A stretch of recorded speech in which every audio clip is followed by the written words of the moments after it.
అందరికీ నమస్కారం అండి. Welcome to Venkata Siri channel. ఏమీ లేని స్థాయి నుండి ఉన్నత స్థాయికి ఎదిగేలే చేసే దీపారాధన. చాలామంది నిత్యం పూజలు చేస్తూ ఉంటారు. అయితే చాలామంది ఎన్ని పూజలు చేసినా ఫలితం లేదని అనుకుంటూ ఉంటారు.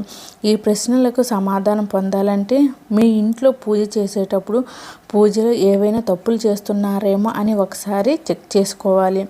పూజ చేసేటప్పుడు మనం తెలియకుండా చేసే కొన్ని తప్పుల వల్ల జీవితంలో మనం ఉన్నత స్థాయికి వెళ్ళలేము. మీ జీవితంలో మంచి స్థాయికి వెళ్ళాలంటే ఖచ్చితంగా దేవుని అనుగ్రహం ఉండాలి. దేవుని అనుగ్రహం పొందాలంటే మీరు పూజ చేసేటప్పుడు చక్కటి నియమాలను పాటించాలి. అప్పుడే మీరు చేసే పూజలకు రెట్టింపు పుణ్యం దక్కుతుంది. కాబట్టి ఈ వీడియోలో మేము చెప్పే విధంగా పూజ చేసి చూడండి. త్వరలోనే మీకు మంచి రోజులు ప్రారంభమవుతాయి. అలాగే మీ జీవితంలో మంచి స్థానానికి వెళతారు. బ్రహ్మముహూర్తంలో దేవతలు అందరూ భూమిపై సంచరిస్తూ ఉంటారట. కాబట్టి తెల్లవారుజామున ఉదయం 3 నుండి 5 గంటల మధ్యలో స్నానం చేసి పూజ గదిలో ఆవు నెయ్యితో దీపం వెలిగిస్తే చాలు, సకల దేవతల అనుగ్రహాన్ని పొందవచ్చు. ఉదయం ఈ సమయంలో పూజ చేయలేని వారు ఓం నమఃశివాయ అనే మంత్రాన్ని ప్రతిరోజు 108 సార్లు జపిస్తే 1000 యాగాలు చేసినంత పుణ్యఫలం సిద్ధిస్తుందట. బ్రహ్మముహూర్తంలో పూజ చేయలేని వారు ఉదయం 10 గంటల లోపు మీ ఇంట్లో పూజ పూర్తి చేసుకోవాలి. ఇంట్లో పూజ చేసేటప్పుడు ఒక రాగి చెంబులో నీళ్లు పోసి అందులో 2 తులసి ఆకులు వేసి పూజ గదిలో ఉంచి పూజ చేసుకోవాలి. పూజ చేసిన తర్వాత ఆ నీటిని తీర్థంలాగా కుటుంబంలో ఉన్న అందరూ స్వీకరించాలి. దేవుని ముందు ఉంచిన ఈ నీటిలో పుష్కలంగా దైవశక్తి ఉంటుంది. దేవుని పూజలో ఒక చిన్న బెల్లం ముక్క పెట్టినా దేవుడు సంతోషించి మీ ఇంటిపై ముక్కోడి దేవతల ఆశీర్వాదం ఉంటుంది. దేవుని పూజలో పంచదార నైవేద్యంగా సమర్పిస్తే మీ ఇంట్లో ఉన్న చిన్నపిల్లలకు ఎటువంటి నరదృష్టి తగలకుండా ఎల్లప్పుడూ ఆరోగ్యంగా ఉంటారు. పటిక బెల్లంని నైవేద్యంగా సమర్పిస్తే మీకు మంచి ఆరోగ్యం లభిస్తుంది. దేవునికి నైవేద్యం పెట్టేటప్పుడు పూజ మధ్యలో నీళ్లను చిలకరిస్తూ ఉండాలి.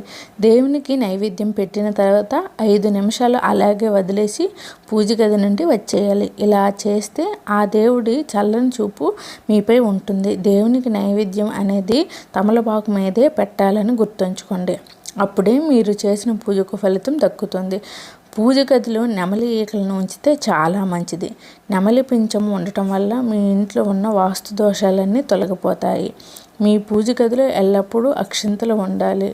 పూజ గదిలో ఉన్న అక్షతలకు దైవశక్తి ఉంటుంది. కాబట్టి పూజ చేసిన తర్వాత ఆ అక్షతలను మీ తలపై వేసుకుంటే దేవతల ఆశీర్వాదం లభిస్తుంది.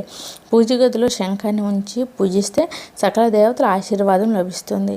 పూజలో ఉపయోగించిన పూలను మరునాడు ఉదయం తప్పనిసరిగా తీసేయాలి. మల్లెపువ్వులతో దేవుని పూజిస్తే మీకున్న అనారోగ్య సమస్యలన్నీ తొలగిపోయి మంచి ఆరోగ్యం ప్రాప్తిస్తుంది. గన్నేరు పూలతో పూజిస్తే మీ వ్యాపారంలో అధిక లాభాలు వస్తాయి. ముఖ్యంగా ఇంట్లో ఆడవాళ్ళు చేసే పూజ కన్నా మగవాళ్ళు చేసే పూజగా రెట్టింపు పుణ్య ఫలితం దక్కుతుందట. స్త్రీలు చేసే పూజలో కేవలం తన సంతానానికి మాత్రమే పుణ్యం వర్తిస్తుందంట. కాబట్టి కుటుంబం మొత్తానికి మంచి జరగాలంటే ఇంటి యజమాని అంటే మగవారు పూజ గదిలో ఆవు నెయ్యితో దీపం వెలిగిస్తే ఆ ఇంటికి అష్టైశ్వర్యాలు సిద్ధిస్తాయని పండితులు చెబుతున్నారు. మీ ఇంట్లో ఎల్లప్పుడూ డబ్బు ఉండాలంటే ఇంట్లో పూజ చేసిన తర్వాత ఓం హ్రీం శ్రీం లక్ష్మీ వాసుదేవాయ నమః అనే మంత్రాన్ని 21 సార్లు చదవాలి. ఈ మంత్రానికి ఉన్న శక్తి అంతులేనిది. కొంతమంది సంతానం కోసం బాధపడతారు. అలాంటి వారు ఓం కలికృష్ణాయ నమః అనే మంత్రాన్ని 108 సార్లు జపిస్తే పిల్లలు లేని వారికి సంతానం ప్రాప్తి కలుగుతుంది. మీ కుటుంబం క్షేమం కోసం ఓం నమో నారాయణాయ అనే మంత్రాన్ని 21 సార్లు జపించాలి. పూజలో 5 ఒత్తులతో దీపం వెలిగిస్తే మీ ఇంట్లో డబ్బు కొరత లేకుండా ఎల్లప్పుడూ తరతరాల తరగని ఐశ్వర్యంతో జీవిస్తారు. ఇంట్లో పూజ చేసిన తర్వాత దేవుని ముందు మీ కోరిక కోరుకొని గంట కొడితే మీరు అనుకున్న కోరిక నేరుగా దేవుడి దగ్గరికి చేరుతుందని శాస్త్రం చెబుతుంది. పూజ పూర్తయిన తర్వాత ఇంట్లో ధూపం వేయాలి. దీపారాధన చేసిన తర్వాత దీపాలు వెలుగుతున్నంతసేపు పూజా మందిరం తలుపులు తెరిచే ఉంచాలి. లక్ష్మీదేవికి ఎర్ర గులాబీ పూలన్నా తామర పుష్పాలన్నా చాలా ఇష్టం. కాబట్టి శుక్రవారం పూజ చేసేవారు మీ లక్ష్మీదేవి పటానికి ఎర్ర గులాబీ పూలు పెట్టి పూజిస్తే మీ ఇంటికి లక్ష్మీ కటాక్షం వర్తిస్తుంది. శుక్రవారం రోజున తులసి మొక్కకు పచ్చి పాలు పోస్తే లక్ష్మీదేవి ఆశీర్వాదం వల్ల మీ ఇంట్లోకి ఎక్కువగా డబ్బు వస్తుంది. అన్ని రోజుల కంటే శుక్రవారం మరియు శనివారం చేసే పూజలకు చాలా శక్తి ఉంటుంది. భగవంతుడి ఆశీర్వాదాలు పొందాలనుకునే వారు ఈ 2 రోజులు దేవునికి పూజలు చేస్తే మీ పూజకు రెట్టింపు పుణ్యాన్ని పొందవచ్చు.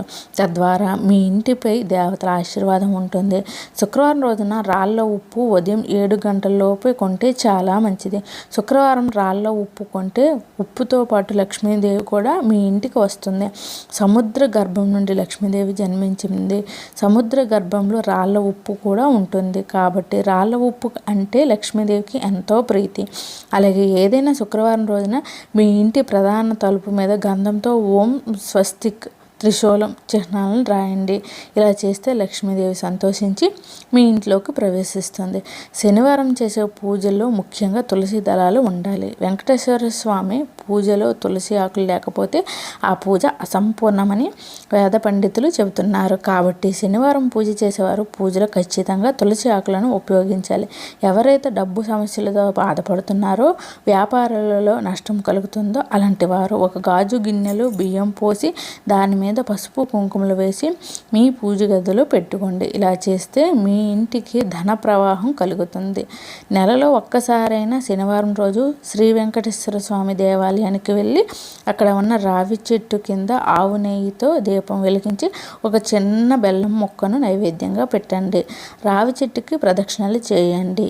రావి చెట్టుకు 3 ప్రదక్షిణలు చేసి రావి చెట్టును ముట్టుకొని నమస్కారం చేస్తే ముక్కోటి దేవతల ఆశీర్వాదం మీకు లభిస్తుంది. ముఖ్యంగా చదువుకునే విద్యార్థులు ఉదయం పూట గాయత్రి మంత్రం జపిస్తే మంచి విద్యా బుద్ధులు ప్రాప్తిస్తాయి. చదువులో ఎల్లప్పుడూ మొదటి స్థానంలో ఉంటారు. ఇంట్లో నల్లచీమలు కనిపిస్తే వాటికి ఆహారంగా పంచదారను వేయండి. ఇలా చేయటం వల్ల మీ పనుల్లో వచ్చే అడ్డంకులు తొలగిపోతాయి.